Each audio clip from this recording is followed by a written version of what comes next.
البارحة واحد من إخوانكم أتاني قال لي عندما دخلت رأيت أنوارا من الباب إلى مقام سيدي ومولاي محمد المحمد. ما كان يعلم لماذا. كان احتفالا لولادة أقمار بني هاشم عليهم الصلاة والسلام، فولادة مولاي وسيدي أبا عبد الله الحسين، فولادة وميلاد كل آل بيت النبوة عليهم الصلاة والسلام. فتمسكوا بهذا النهج، نهج طريقتكم العلية القادرية الكسنزانية، نهج الوحدة بين الأمة، بين شيعتنا وسنتنا وكل مذاهبنا الأخرى. أتعجب لأمر أناس يدعون حب جدنا وعلم جدنا ويدافعون على من قتل جدنا. فكيف تجمع بين قاتل جدنا الذي هو في النار وإلى جهنم وبئس المصير، وحضرة الرسول هو خصمه يوم القيامة؟ فلذلك يا إخواني انتبهوا إلى هؤلاء ذيول الدجال، لا يغروكم بكلام منمق، فإنهم لا يملكون من نور جدنا شيئا، ولا من علمه، ولا من وحيه الذي أنزله الله على قلب حبيبه محمد، واستمر في ولاية أمير المؤمنين علي عليه الصلاة والسلام وإلى يوم القيامة إن شاء الله.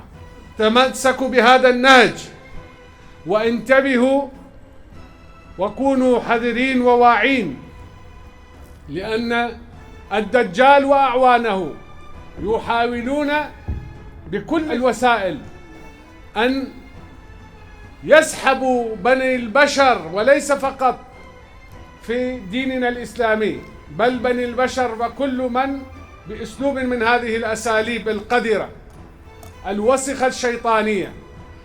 أما وجود حضرة النبي محمد صلى الله تعالى عليه وآله وسلم ونور آل بيته للبشرية أجمع، كي تحمي هذه الأرواح من الزلة ومن الخذلان ومن كل هذه الرذائل الذي يدعو له الشيطان وأدناسه وذيوله من بني البشر الآخر الذين بايعوه، كما نحن بايعنا محمد وآل محمد، كما بايعنا نهج حبيبه إلى سيدي عبد القادر الجيلاني وشاه الكسنزان وإلى السلطان. فإذا أنتم يا أبناء الكسنزان أمامكم مسؤولية كبيرة إن شاء الله لكل إخواننا إن كانوا في العراق وخارج العراق، بأن هذه المعركة معركة الروح ونور مع معركة الظلام والضلال، معركة الشيطان مع آل محمد، معركة النصر فيها لآل محمد وأتباع آل محمد إن شاء الله، الذين يتمسكون بحبهم الذي جعله الله سبحانه وتعالى الحبل الذي نتمسك ونعتصم به جميعا ولا نتفرق إن شاء الله، وبكتابه العزيز. فإذا يا إخواني إن شاء الله ندعو لكل أهلنا وأحبابنا وبهذه الأيام المباركة ومن يوم ميلاد حضرة الرسول وآل بيته الكرام الذي دائما يجدد في أرواحنا وفي أجسادنا وأبداننا كل هذه الأنوار وكل هذه الإشراقات، لكي نكون نبراسا لبقية أهلنا وأحبابنا على هذا الأرض. فإن شاء الله نقول ربنا آتنا في الدنيا حسنة وفي الآخرة حسنة وقنا عذاب النار.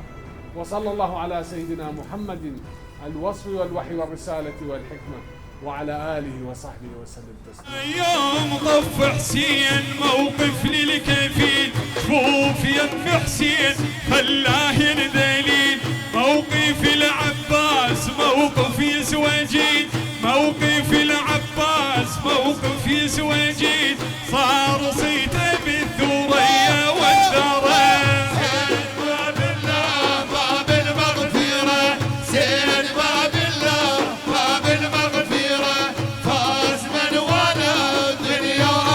راية أهل البيت تعطينا الأمان،